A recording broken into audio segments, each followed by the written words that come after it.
Good afternoon, everyone, and good afternoon, Minnesota. We're used to being up here and giving briefs on COVID-19. Of course, Commissioner Malcolm did that today, or some of the issues in a special session. Today is back to a day that I think it's safe to say is one of the most enjoyable things you get to do as governor, watching advocacy of citizens turn what they believe is something, and in this case it's certainly true, something that would make lives better for Minnesotans, turning what was pain and anguish into activism and now today law that will go forward to help others. We're here today to launch and celebrate the Minnesota Insulin Safety Net program. Minnesotans in urgent need of life-saving insulin, and we've heard these stories for years and years. We're priced out of it. The horrific stories of Alex Smith and so many others of rationing insulin are going into diabetic shock because they couldn't get it. Those days now end here in Minnesota. And one of the things is because of the countless advocates across the state who rallied against big odds when you're fighting an industry that can put 700 lobbyists into Washington, D.C., can put 30 on the ground in St. Paul to thwart anything you do that might imperil their bottom line. It's a pretty uphill fight. But what I found is that like so many times, Minnesotans and this group of Minnesotans simply did what was right time and time again. I'm going to be joined by the Lieutenant Governor will speak here shortly, and then we're going to hear from Nicole Smith-Holt, who anymore in Minnesota needs no introduction, a mother who turned her grief into action, and this piece of legislation named after her son. James Holt is here.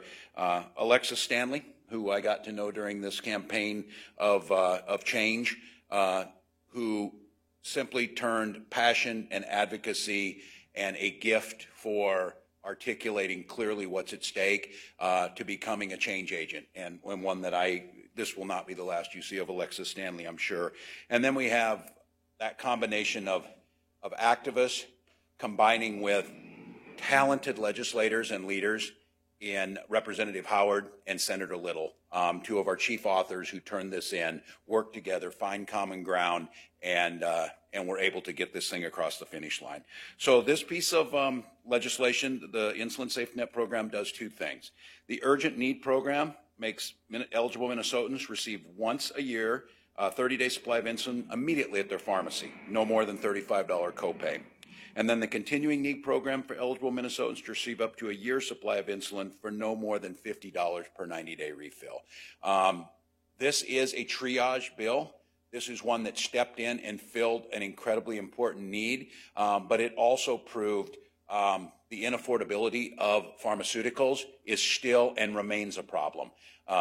It's one that I think this proved that we could get there. It was a first step, and I have no doubt that especially the legislators are here are already thinking what the next step looks like, what the next piece of legislation looks like to address this very issue. Minnesotans should visit Minsulin, MNINSULIN.org to see if they qualify and learn how to apply. And again, this proves that our democracy still works. A problem presented itself. Advocates took it upon themselves to educate legislators. Legislators educated along with them and then brought others in, and we were able to craft a piece of legislation signed into law that goes to effect in Minnesota today, July 1st, 2020. With that, I'd like to turn it over to Lieutenant Governor Flanagan.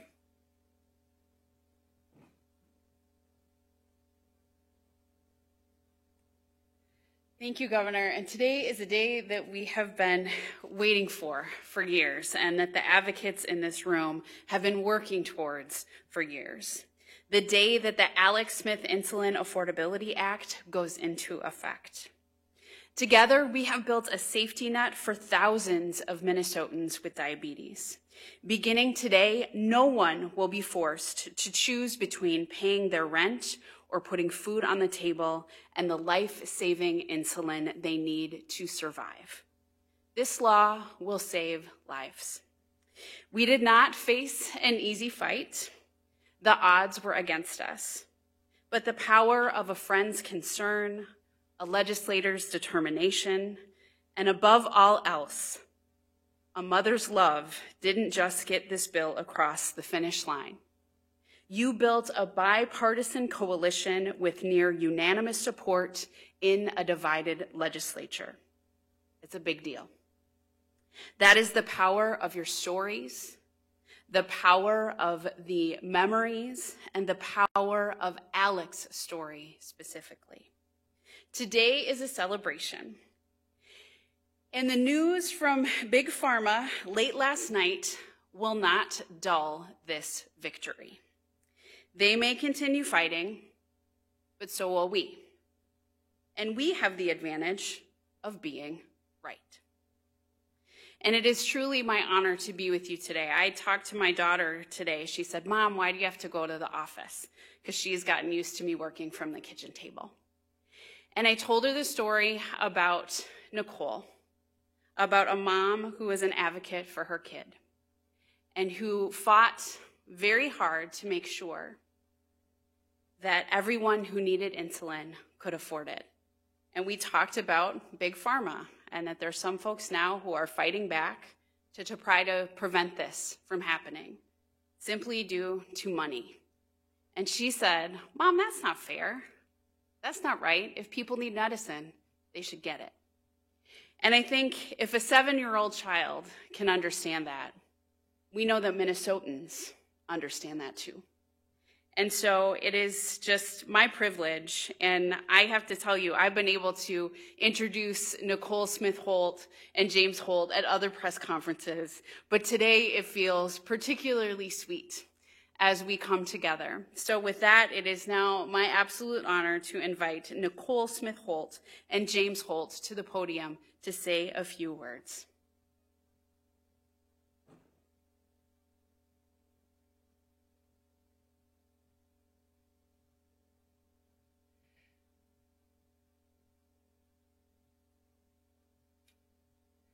So this past Saturday, on June 27th, was the 3-year anniversary of Alec's death. Today, on July 1st, 3 years after he died, we should be celebrating the hard work of all the Minnesota Insulin for All advocates. Today, we should be celebrating the fact that there is a safety net in place for people in Minnesota who, like Alec, find themselves in a situation where they don't have the resources to buy their extremely expensive life-sustaining insulin. Many hours have been dedicated to finding a solution to help those in need. The initial bill was not supported by Senate. Negotiations occurred and a compromise was agreed upon because we had been told that insulin manufacturers would not challenge the final bill. We were told that by the Senate bill authors, that the insulin companies would fight the DFL plan and we would have had the bill tied up in courts. Well, look at what happened in the 11th hour of the bill going live.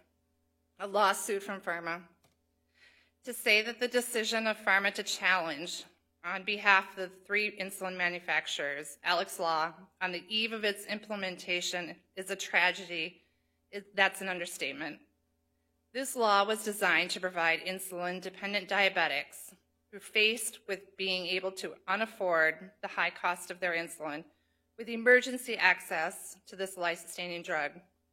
It was written and signed into law to prevent senseless tragedies like the death of Alec and others from occurring again in Minnesota. But the real tragedy here is that we are in the midst of a pandemic that has resulted in mass unemployment and the closing of the Canadian border, which many Minnesotans cross to buy insulin at a fraction of what it costs in the US. Without the safety net that Alec's Law provides, we're going to see more Minnesotans die and face serious long-term health consequences because they don't have emergency access to insulin. So unfortunately, we are one manufacturers and their enablers putting profit over people and standing in the way of smart, workable solutions. These are the same people who have driven up the price of insulin to unaffordable levels simply because they can. And today they have filed a lawsuit to stop a meaningful, workable solution to the tragic deaths of those who suffer the consequences of that big business model, simply because they can. All Minnesotans should be disgusted with this attitude. My hope is that at the end of the day, people in need can access the program. People who are at risk of dying are able to get the assistance that they need. Last night, as the news broke about the lawsuit, I was actively working to ensure people who are at risk of death were able to get the insulin that they need, while pharma was actively finding ways to prevent access to affordable insulin. I cannot express enough the gratitude to the governor's team, to the legislators who have fought beside us, in the Attorney General office, and the entire diabetic community. Thank you. We are not done fighting. We have so much more work to do, and we will not allow this to alter our path to success. Good afternoon. My name is James Holt Jr., a SEIU board member, Insulin for All advocate, the father of Alec. Today is supposed to be a great day in Minnesota, a day to celebrate, a day we have worked so hard to see. We have been working nonstop with the legislators to create and pass the Alec Insulin Affordability Act. Too many hours to count have gone by into passing the bill that has the ability to save lives. Countless lives have been lost to farmers' greed, and I believe we are on the verge of seeing many states stand up and fight back. I believe this is why they've decided to block the bill in Minnesota. They're scared. To say we are frustrated at this development is an understatement. Frankly, my family's outraged. The Minnesota Insulin for All team is more than ready to fight. We have done nothing but fight for years. The people of Minnesota are ready to stand up and fight. The bill is necessary to prevent loss of life, and we will not allow farmers to continue to ignore people dying because they can't afford their medicine. We must remember that this bill was only a safety net. This was to help in emergencies like Alec experienced. This was not even a bill that lowered the cost of insulin. This was a bill that was designed to assist with saving lives. Untimely, we need legislation in place to lower and cap the prices of medicines, but it needs to be done on a federal level until we get to a point that this bill was created to save lives in Minnesota. We are thankful for legislators in Minnesota and the governor's team who have supported type 1 diabetes in Minnesota and the fight for Alec's bill. Thank you. Next up, I'd like to have Alexa Stanley come up.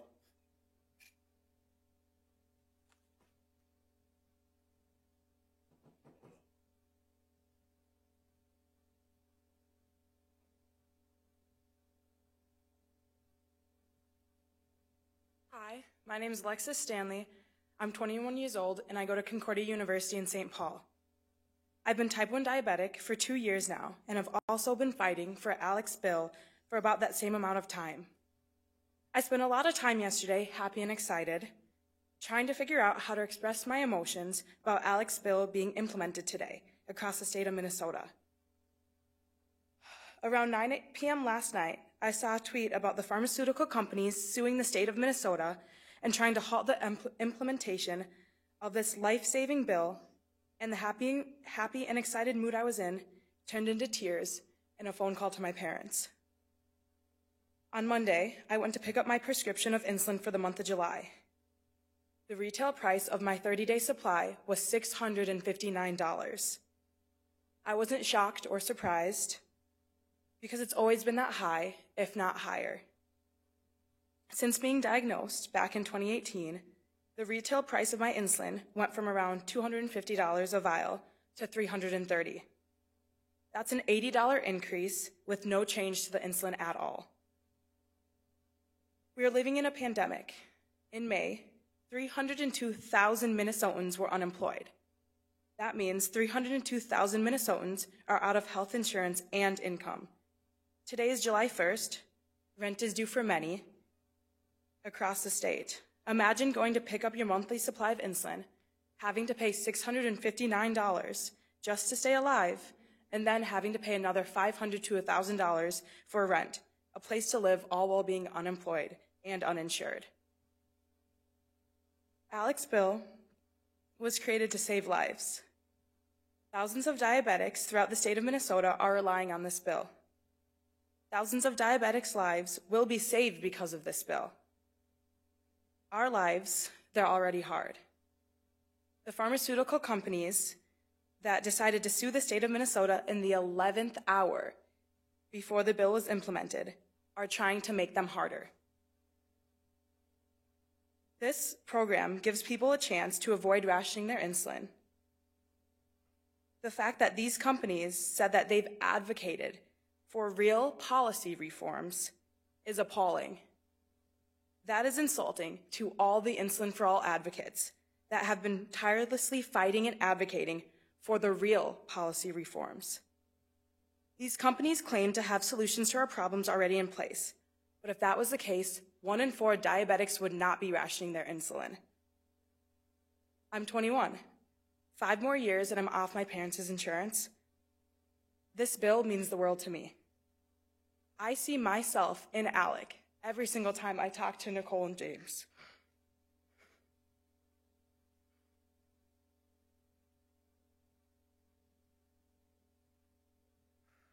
I'm not far from where he was when he was rationing his insulin because he couldn't afford it. This fight is not over, and today we're going to celebrate the implementation of Alec's bill, and nothing is going to take that away from us. And next, I'd like to introduce Representative Michael Howard, who has been by our side fighting since day one.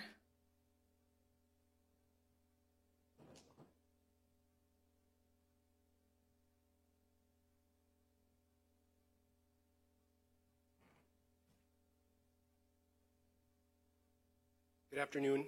My name is Michael Howard. I'm the state representative representing Richfield.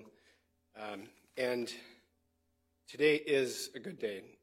Today in Minnesota, if you or a family member is struggling and cannot afford the insulin they need, they can go to mninsulin.org, fill out a basic application, walk into your pharmacy, and get a fill of insulin for $35.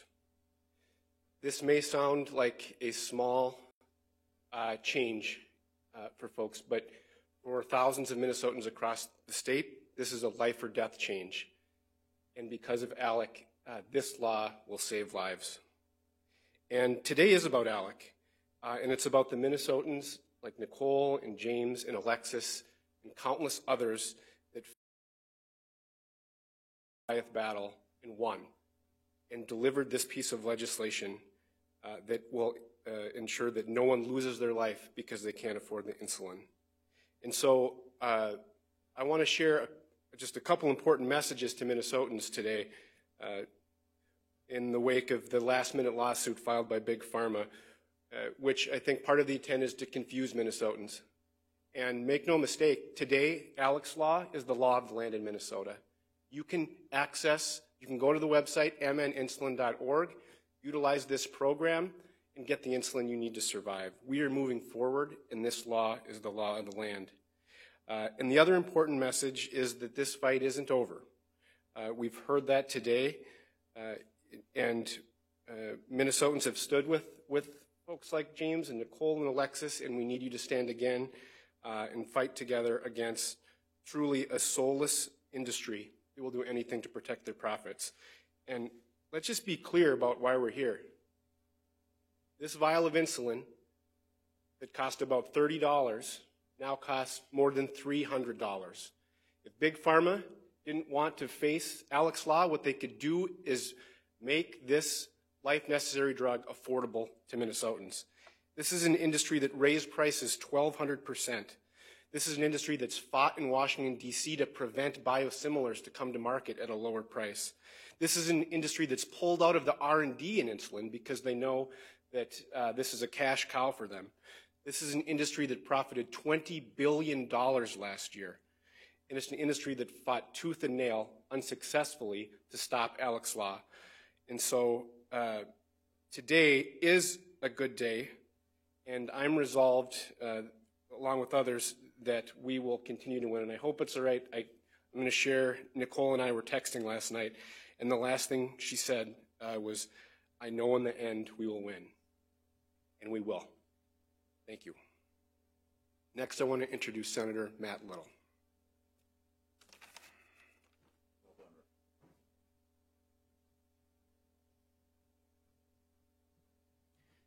Thank you, Representative Howard. The first thing I want to do is recognize the work that Senator Wickland has put into this bill. She could not be here today, but certainly her patience and dedication are why we're here today. That being said, we shouldn't have to be here. That vial that was held up costs $3 to $7 to make, depending on the type of insulin. And so when it gets to someone that needs it, it shouldn't cost $350 or more. You can make a profit, a fair profit, but not at the expense of people getting sick and dying. This bill that goes into effect today is what all of us here would consider a small bill. It's going to help people. It's going to help make sure they don't get sick and they don't pass away. But this is a small bill just to get insulin into the hands of people who need it. This bill doesn't lower the cost of insulin. And that's a problem. And I've committed to Nicole and James that we are going to keep working until this bill is no longer necessary. Because you shouldn't need emergency insulin. You should just be able to get your insulin. So I want to end just speaking directly to PhRMA, the organization that has filed a lawsuit last evening. Spend more money, hire more lobbyists, hire more lawyers. Because you are in a fight against Nicole, James, and Alexis. And I do not like your odds. Thank you. I'll turn it back over to the governor. Thank you, Senator.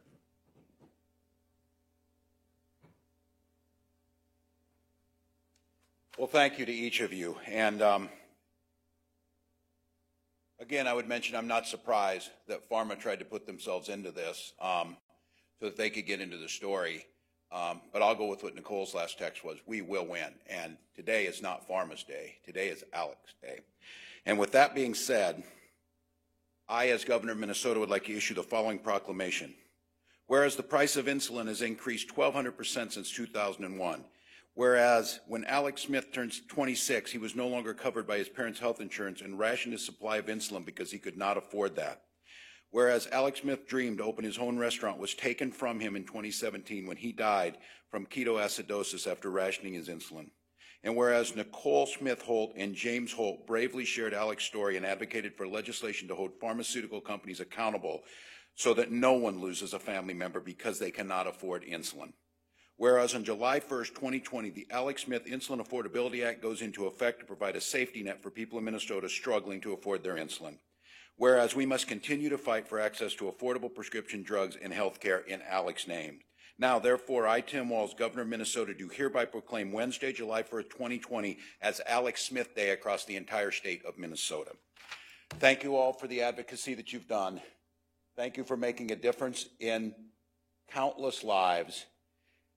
Thank you for showing the courage of what it looks like to change for the better, change our state for the better, and help hopefully send a signal to other states who haven't got this far. I am proud to stand with you. I want to thank the legislators for continuing to get this right, and this is just the first of many steps. With that, I think we'd be glad to answer any questions. When did you hear about that lawsuit? With the rest of us, like last night, or had you heard about it? Yes, it's a good, yes. Exactly the same way I actually heard it, the way I hear many things, a text from the Lieutenant Governor who keeps me informed. And it was well, I'll just be candid, it was a what the hell. And the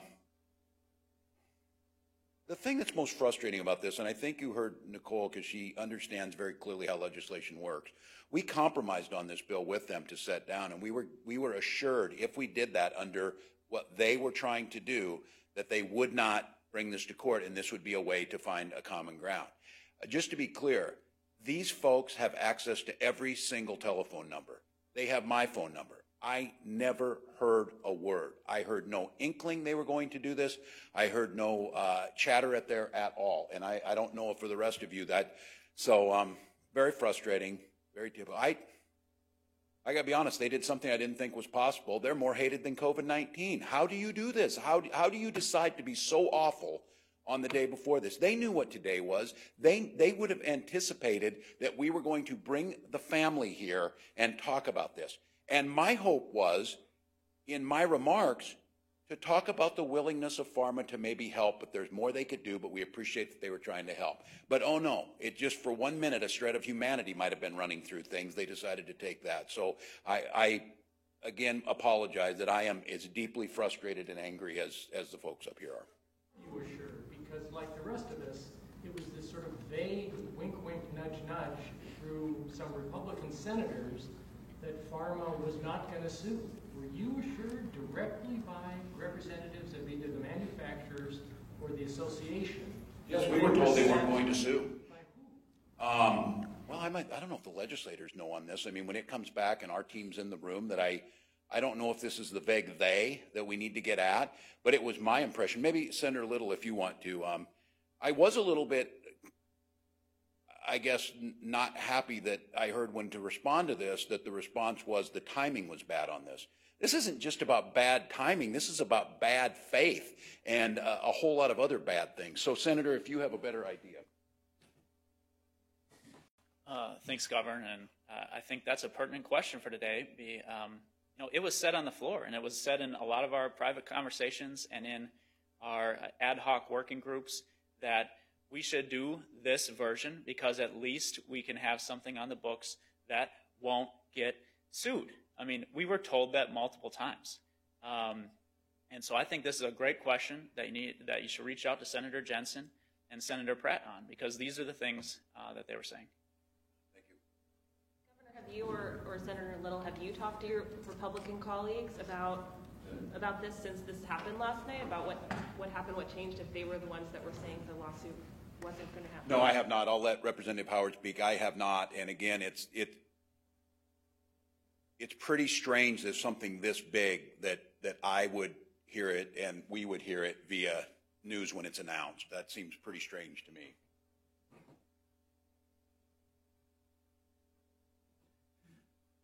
I heard about this, I think, like a lot of folks did, just seeing a tweet last night. So I don't think a lot of legislators were given a heads up. I did have a brief conversation with Senator Jensen this morning. I don't know if there wasn't any indication that Senator Jensen was given a heads up either, but I don't want to speak for Senator Jensen. You talk about it. I mean, he told me today he was disappointed, but everybody can be disappointed. Is there some action other than defending the suit? He did share disappointment. We did talk about how important it is that we get out the message to folks that this is the law of the land, that despite this lawsuit, right now, Minnesotans can walk into the pharmacy and access this law. And we talked about the timing of the lawsuit coming at the 11th hour. And, frankly, the timing of it would indicate to me that part of the intent here is to confuse Minnesotans and put a cloud over this law. And so it really is important to get the message out to Minnesotans that if you or a family member is in dire need of insulin, this law is on the books and you can use it right now today. Maybe a hard question.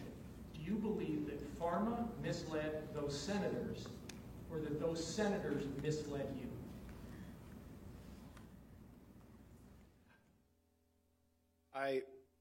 I guess what I would say to that is everything throughout this process has shown that there is ill intent amongst the pharmaceutical industry.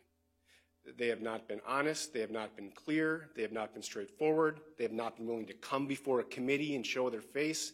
The reason that things are confusing is by design, by an industry that wants to hang in the shadows, spend their money, and throw their weight around like they do. And so in terms of the blame, I would assign the blame on the pharmaceutical industry.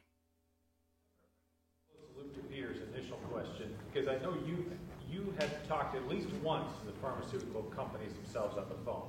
Yes. Did they ever assure you that this version would not be sued? Or only saying you heard that from Republicans. Yeah, no, they never, it's a good question. The question being, and I did, and it's one of the things that I did, and it's the style where I go about it. I asked them all to join us on a conference call. Originated by Pharma is the trade group for each of it, whether it's AstraZeneca, Merck, whatever it would be. And I asked them to put all of their folks on there. And of course, this case, I believe there's 4 major manufacturers of insulin that make up the bulk of it. Asked them to get on early and told them we were trying to do this. At that point in time, there was a good faith effort of them saying, we'd like to try and work with you. We want to work, see where things are done. Representative Howard, I don't want to know what was in people's heart, but it was clearly conveyed to our office that the compromise version that was coming from the Senate was the one that would ensure that Pharma wouldn't sue us. Now, I guess maybe I'm assuming something there, that someone talked to Pharma. I do think there needs to be some good background work here to go. How did we get to that? Did anybody know we were going to get sued on that? Because I think it was clear. They were looking at the New York case early on. They were looking at the constitutionality issue of the taking side of things, and that this was crafted in a way that it was my impression the entire time and conveyed to me that they were acceptable with this and would let this stand. The fact that they're not asking for a temporary restraining order. It seems that usually what would happen if a law is sued like this is they would ask for a TRO. Yeah, no, this is a good question, too, on the temporary restraining order. I have really, really smart attorneys in my office because I am not an attorney. But I asked them about, how do we respond? And they were saying what Representative Howard is. They probably did this at the last to muddy the water. The one thing we should say is no court has ruled on this. I would have to say, and again, sometimes not being an attorney helps on this, it would be my thought on this that maybe they didn't do that because they wouldn't have it granted because of the life and death situation of this, and they would start out with a loss right in the beginning of this because they are going to take this to court. And anytime you go to courts, I'll trust they'll do the right thing. But I would suggest for all of us, we start working as a bulwark against that to craft something that can't be taken down through the courts on this. So I think it's going to be incumbent on those folks in the Senate to come back and help us craft something that does that. So I think maybe that's why they didn't ask for the injunction, because I think it wouldn't be granted. You mean craft change it like a tweak to this law or add in protections beyond this law? Well, and again, I think James said it right. It's certainly a federal issue of what we want to see on pricing. I'm very curious now about how we come back at it. I mean, this is clearly damaged and I've tried really hard to work with Pharma. My line to them always is that I get it. These are life-saving drugs that you produce. There is a profit to be made in this as long as they're not obscene and we make sure that people have that affordability. But I always used to say to them, well, at least you're not tobacco. Today, they have entered the realm of tobacco, that it's all about, the misinformation campaign. It's all about merchants of doubt, just throw that in there. So we'll have to see. I mean, we're going to have to come back at this, but this is certainly bigger than Minnesota. I'm just proud in Minnesota that we made the case. These advocates and these legislators said the first thing we need to do is create a safety net. And I don't want to undermine the importance of that safety net on insulin, but this goes to other drugs too. And families, and especially if they're even rarer than diabetes, it becomes even more challenging. Maybe Dr. Weinberg is the one that answered this. If I were to fill this form out today, and I were to take it to a pharmacy today, would I get a supply today? Is that how the 30 days would work? We've got some experts here. We've got Nate and Cody here. Somebody want to come? We have our experts who are implementing the program over at MNsure and Board of Pharmacy. So, but we might want to repeat the question too, because it's a good one, so that the others hear.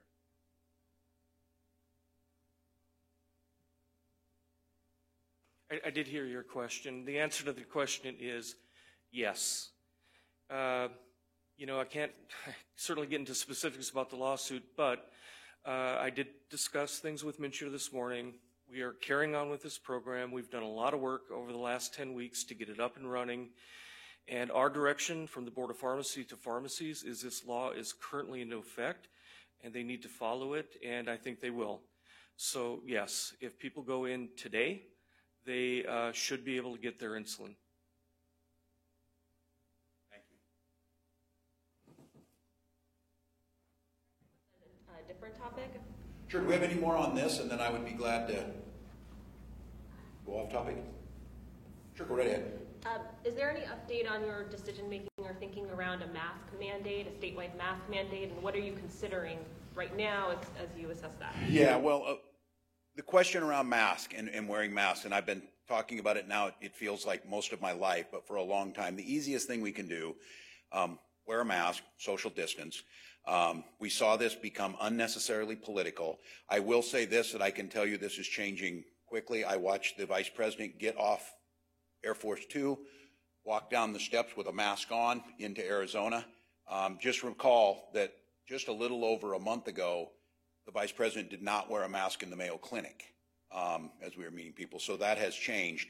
I still believe, like on so many of these things, that social compact of people agreeing to do it is important. But I also think, and I worry about this from the business perspective, they end up being mask police because it's not clearly defined across the state. So we are still talking about this. I hear folks. I understand. I get all the things, especially when it's 90 degrees out.